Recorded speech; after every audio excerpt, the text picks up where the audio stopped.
Good evening. Coming up, Tracey Thurman, the woman whose story of domestic violence was portrayed in tonight's NBC movie, speaks with Cheryl Gray about the movie and about her fears for the future. The city of Hartford once again scrambling as many firefighters don't show for work tonight. 2 teenagers are killed in a tractor-trailer accident at this intersection in East Windsor. And repairs being made, hopefully in time for the morning rush hour, where a Metro North train derailed today. Scott? Anthony, the rain has ended and the clearing process has begun. I'll have the details on a changing forecast coming up next in weather. Beasley. Scott, the Whalers add 1 player, and Nolan Ryan will go for number 300 next year. We'll talk about that in sports. Joanne? And legal trouble in Connecticut tonight for the makers of the Contour Chair Lounge. All this and much more next on Connecticut News Tonight.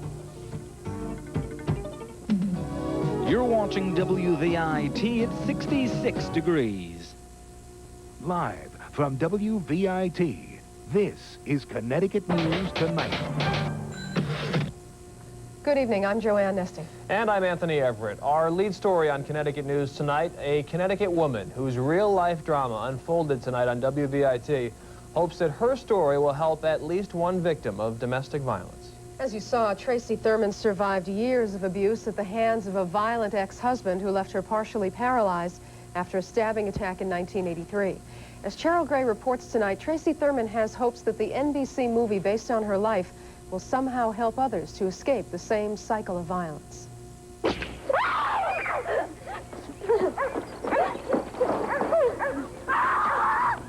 It is a scene that Tracey Thurman is likely not to forget for the rest of her life. Her former husband, Charles, stabbed her 13 times, leaving her partially paralyzed and with emotional scars that will be slow to heal. I think I've come a long way. I have a lot more to go through. I still have to look forward to I have to face the time that he'll be getting out of prison. Thurman believes her personal tragedy can help others, and it is why she approved of the movie that shared her story with millions. I'm hoping that at least one person will benefit by it.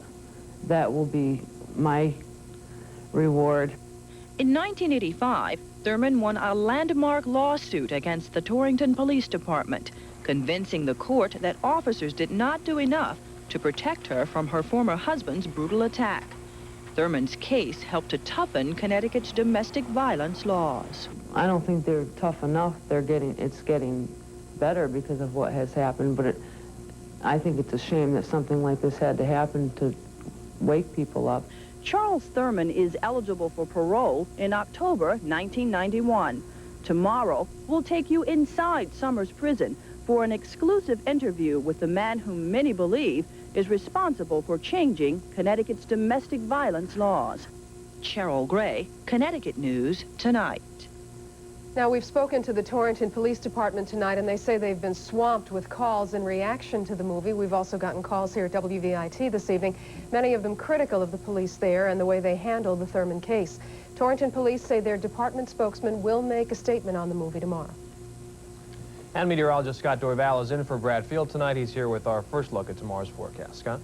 Okay, Anthony and Joanne, good news to report from the weather department tonight. The rain across Connecticut, for the most part, has ended. Still a little bit of drizzle and some fairly dense fog left across parts of Connecticut. But the good news is that most of the heavy rain has passed out to sea. You see the clouds generally lowering to the west. The clearing process is beginning, and some of this dry air is going to work its way into Connecticut tomorrow. So here's what you can expect to see tomorrow. Generally, a mixed bag, half and half of sun and clouds tomorrow. For the most part, temperatures near 60 in the morning, warming up to the upper 60s, quite pleasant during the afternoon, but some big changes coming in late tomorrow afternoon through Wednesday. I'll detail those a little bit later. Anthony. All right, thanks, Scott.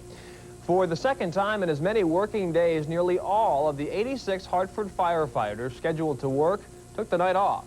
They say it's another attempt to show their frustration over working without a contract now for more than 2 years. Tom Manahan reports that despite that action, there was no shortage of personnel. That's because, like Friday night, the city had to spend nearly $19,000 on overtime to make sure a full complement of personnel was working. And there is concern the long hours some firefighters will have to work could have an adverse impact. It will take its toll in the way of injuries, but by and large, they do the job.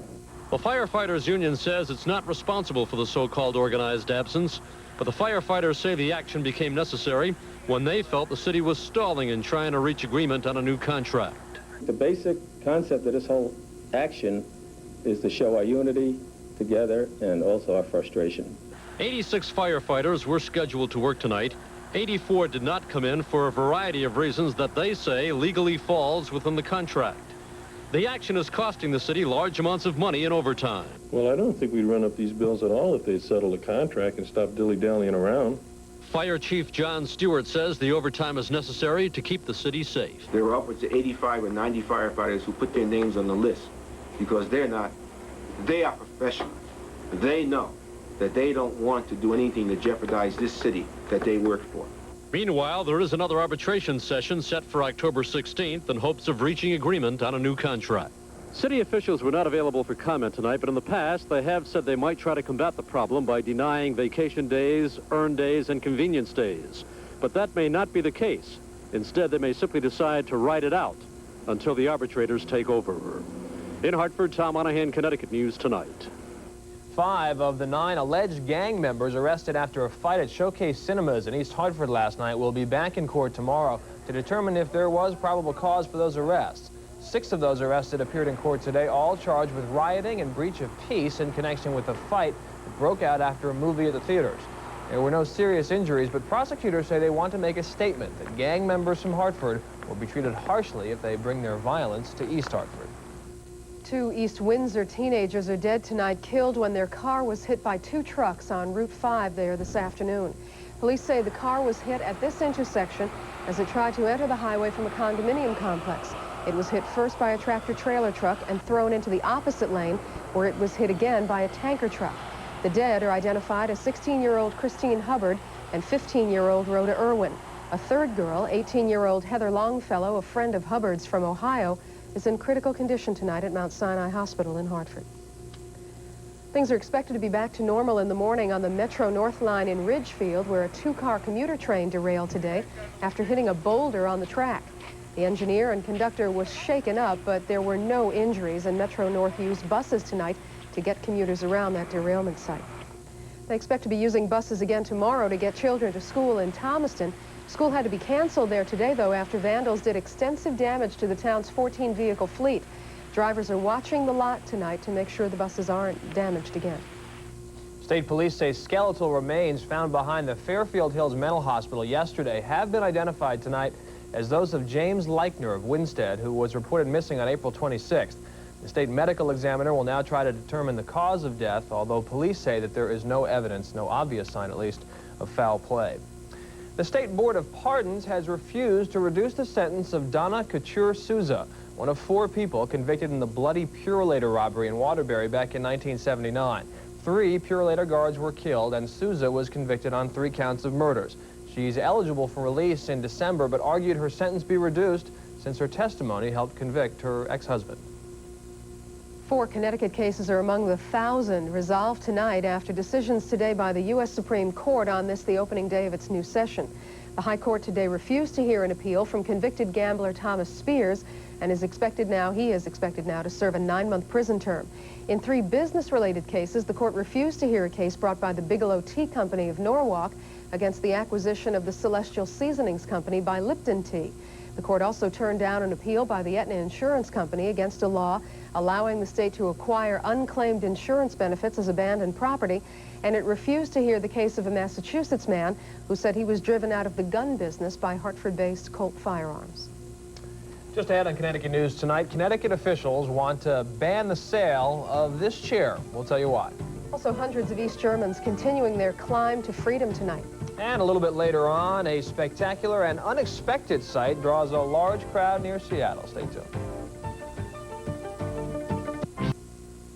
1,300 and counting tonight as the number of East Germans crowding the West German embassy in Prague continues to grow. The East Germans were climbing fences today at the embassy as they make a bid for freedom in the West. Over the weekend, hundreds of East Germans were allowed to travel to West Germany.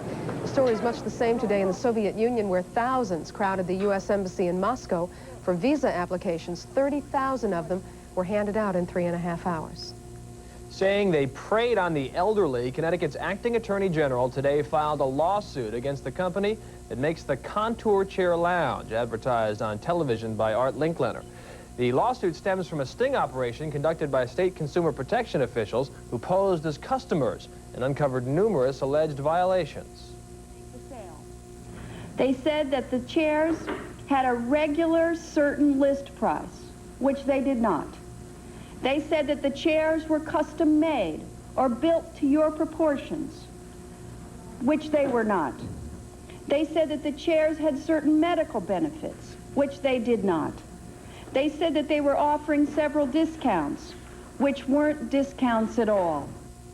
The state lawsuit is seeking to ban the company permanently from doing business in Connecticut and is also seeking refunds from any customers. A decade-long stalemate ended tonight when a House subcommittee voted to apply California's tough auto emission standards to the entire nation. California's requirements are tougher than the rest of the country's, and if eventually approved, they would be phased in nationwide beginning with the 1994 model year. Lobbyist and New Britain native Paul Manafort was out to clear the air today as he faced the congressional committee investigating the HUD scandal. Manafort told the committee that he, in his words, played by the rules in trying to win federal subsidies for moderate-income housing projects. In his first appearance, Manafort said what he did could be called influence peddling. There was no political influence, according to former State Housing Commissioner Joseph Canale, who was testifying today before a legislative committee in Hartford on loans he approved for housing projects around the state. Representative Sean McNally has charged that Canale approved loans to politically connected developers. But the former commissioner today said he took liberties with programs, but only to speed up the process of providing people with housing. Well, the outdoor allergy season may be over, but as we head indoors for the fall and winter, there's a new allergy threat to contend with. Dr. Bob Lanier tonight has some advice on how to cope. If you've just suffered through hay fever season and you're looking forward to cooler weather for a little relief, beware, it's not over yet. If you haven't already started using your heater or furnace, do some preparation first. If you don't, you'll get that same choking cloud of brown stuff flowing from your ducts as you did last year. Now, the ductwork for your heating and air conditioning are about the same, but since last year, the heater elements have laid idle and may have even grown some mold. When you turn the heater on, you'll dry the mold and dust, then it's expressed as a cloud that can really disable an allergic or asthmatic person with coughing or wheezing. Also, the warm air will kill off this year's supply of house dust mites to further add to the problem. The ticket is to change your filters before you turn the heater on. People who are really sensitive should consider covering the vents with gauze or filter material for the first day or so of heater use. You won't believe what you'll trap in these terminal filters. I'm Dr. Bob Lanier. Coming up in sports, the Hartford Whalers get some new offensive help tonight. And it's time to start thinking of the Manager of the Year award. Beasley will have his pick, plus the rest of the night's sports coming up next.